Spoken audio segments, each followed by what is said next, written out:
कि जिस महामंत्र को हम कब से जप रहे हैं, यानी जब से हम पैदा हुए। ऐसे तो मनाने का हमें ये नहीं पता कि हम कितनी राज धर्म से हमारा संबंध बना होगा, लेकिन अगर हम इसी भाव की बात करें, क्योंकि पूर्व भाव हमें याद नहीं और इस भाव का हमें याद नहीं, पूर्व भाव हमें याद नहीं और इस भाव का हमें याद नहीं, तो कैसे जीवन रूपी गाड़ी को चलाएं?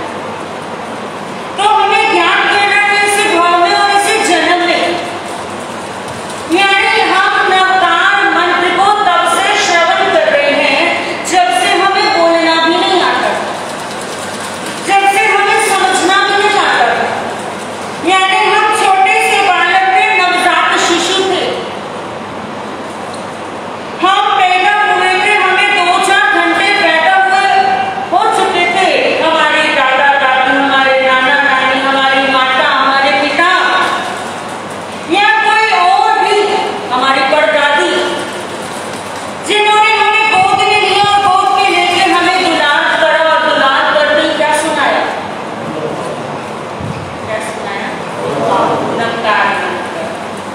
यानी ऐसे महामंत्र नवकार को जिसे हम बचपन से श्रवण करते आ रहे हैं, और जब हमें थोड़ा सा बोलना आया तो हमने क्या करना शुरू कर दिया?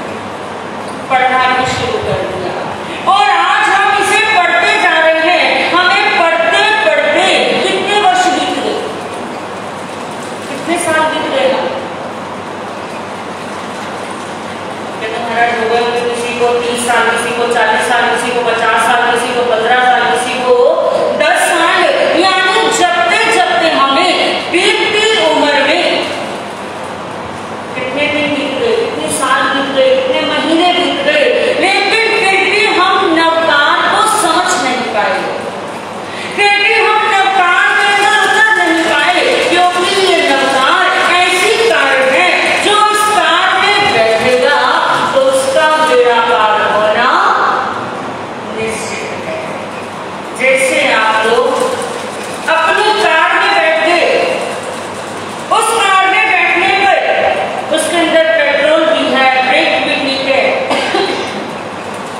और चालक भी ठीक है, यानी जो गाड़ी को चलाने वाला है वो भी ठीक है, गाड़ी का इंजन भी ठीक है, यानी सब कुछ उस गाड़ी में प्रॉपर है, और आप बैठोगे तो कहाँ पहुंच जाओगे? जहां आपको जाना है, यानी आप अपनी मंजिल पर पहुंच जाओगे, अपने गंतव्य को पालोगे। इसी तरह से जो नवकार रूपी कार में बैठेगा वो अपने जीवन का बेड़ा पार जरूर करेगा, लेकिन कब? जब वो नवकार को समझ ले। सिर्फ नवकार मंत्र जपने से ही, जैसे हम कल जप रहे थे, नमस्कार नमस्कार नमस्कार नमस्कार नमस्कार नमस्कार, यानी उसमें हम आधे तोड़ गए और आधे छोड़ गए। ऐसे नवकार मंत्र को जपेंगे तो जीवन का उत्थान नहीं होगा, क्योंकि नवकार मंत्र का प्रथम शब्द क्या है? नमो। नमो में न यानी नमन, न यानी नमन, म यानी मोक्ष, न यानी नमन, म यानी मोक्ष।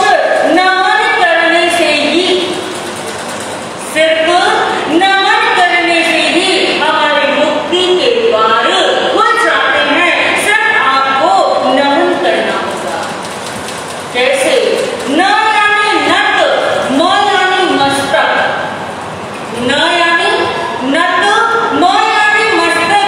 जब आप अपने नत मस्तक हो जाओगे, मस्तक यानी अपने सर को झुका दोगे, लेकिन नत मस्तक किसके हाथ में होना है? किसको झुकाना है आपने अपना मस्तक? किसी व्यक्ति को या खुद को? किसको झुकाना? किसी व्यक्ति को मस्तक झुकाना है या खुद को झुकाना है?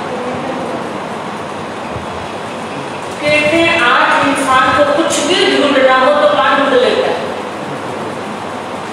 आता है? कहाँ ढूंढता है? कुछ भी सर्च करना हो, कुछ भी ढूंढना हो तो कहाँ ढूंढ लेते हैं?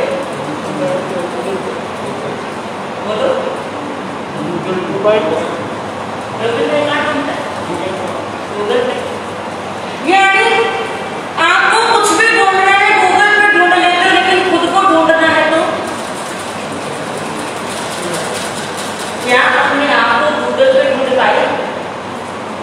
सब चीजें आपको गूगल पे मिल जाएगी। आपको कहीं जाना है, किसी शब्द का अर्थ देखना है, यानी कुछ भी चाहिए आपको हर एक चीज गूगल बता देगा। लेकिन अगर खुद को ढूंढना है, खुद को जानना है, खुद को पहचानना है, आप जितना मर्जी गूगल पे सर्च कर लो वो आपको बताने वाला नहीं।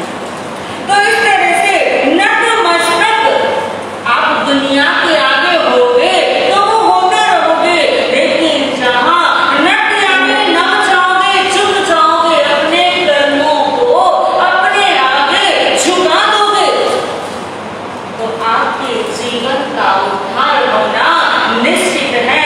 यानी कब? न से नम, म से मन, न से नम, म से मन। जब आप अपने मन को नम कर दो, क्योंकि कहते कठोर चीज चबानी पड़े तो कैसा लगता है? कोई कठोर चीज है, मानो अखरोट को अपने दांतों से तोड़ना पड़े तो कैसा लगता है? और वहीं आपको पनीर खाना पड़े तो कैसा लगता है? पनीर खाना मुश्किल है या अखरोट तोड़ना मुश्किल? क्यों? क्योंकि अखरोट क्या है? वो कठोर है। अखरोट में नमीपना नहीं है, अखरोट में नम भाव नहीं है, इसलिए उसे तोड़ना बड़ा मुश्किल है। और पनीर क्या है? वो सॉफ्ट है, वो नरम है, वो नट है। तो नरम चीज को तोड़ना, नरम चीज को खाना आसान है। इसीलिए आपने अपने मन को नम बना लिया, नरम बना लिया, सॉफ्ट बना लिया। आपने अपने मन को दुनिया से हटा के प्रभु चरणों में लगा लिया तो आपने नमो भाव आ जाएगा। तो प्रथम पद नमो अरिहंतानम। नमस्कार हो किसको? अरिहंतों को। कौन अरिहंत? कोई व्यक्ति या कौन अरिहंत?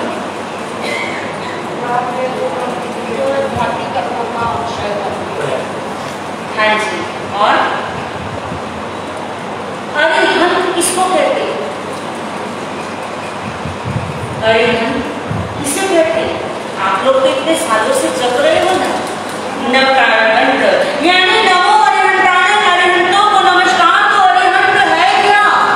कौन है अरिहंत? किसको नमस्कार कर रहे हैं आप? जिन्होंने राकेश को जीत लिया, 4 लाख जाति कर्मों का नाश कर दिया, ये तो व्यक्ति ने किया ना। लेकिन अरिहंत कौन बने? क्या है अरिहंत? यानी अरिहंत वर्ड का अर्थ क्या? ये तो व्यक्ति की बात हुई ना हमारी कि भाई इन्होंने 4 कर्म क्षय कर लिए, राकेश जीत लिया। लेकिन अरिहंत क्या है?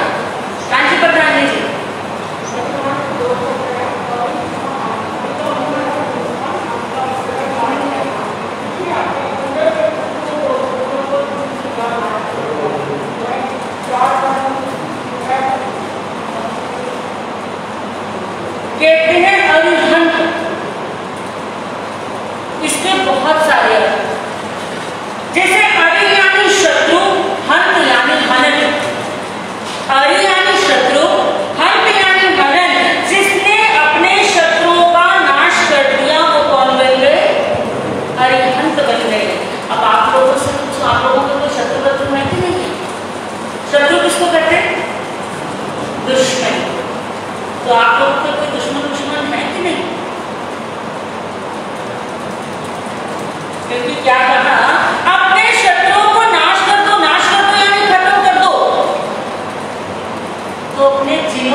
को हाथ चुका दो, इस बात का सहयोग भी लेना, कोई पता चले यहाँ से चले, इसलिए यही बातों के लिए मैं हर किसी को बोलती हूँ कि पता चले आप सुना कि जो अपने शत्रुओं को मार देता है वो कौन बन जाता है? अरिहंत बन जाता है। और आप चाहे तैयार तैयार होके नारद जी ने क्या कहा है, शत्रुओं को मार दो और क्या बन जाएंगे? अरिहंत। और किसी से अपना पंगा हुआ है, लड़ाई हुई है और आज नारद जी की तरफ से छूट मिल गई, नारद जी ने बता दिया अरिहंत कौन बनते हैं? कौन बनते हैं? इसने अंदर कहा दिया है ना, उसके तो से क्या आया कि जिन्होंने अरिहंत के शत्रु, अरिहंत के शत्रु मन यानी मदद करना, जिन्होंने अपने शत्रुओं को समाप्त कर दिया वो अरिहंत बन गए। और सोच लो कि चलो महाराज की तरफ से छूट मिल गई और हमें अरिहंत बनना, और आज जाओ और जाके अपने दुश्मन को दे थप्पड़ होकर भाई हो गया भाई, ये तो आज तो अरिहंत बन गए। आज तो हमें अरिहंत बनना है क्योंकि आज हमने सुना है कि जो शत्रुओं को मार दे वो अरिहंत है। लेकिन अरिहंत शब्द का दूसरा अर्थ है अ यानी आत्मा। अ यानी आत्मा, आत्मा पर लगे हुए कर्म। अब आपसे पूछूं, आत्मा बलवान है या कर्म बलवान है? आत्मा बलवान है या कर्म बलवान है? अगर कर्मों से मुक्त है तो आत्मा बलवान है, हाँ जी। और कर्मों से मुक्त है तो कर्म।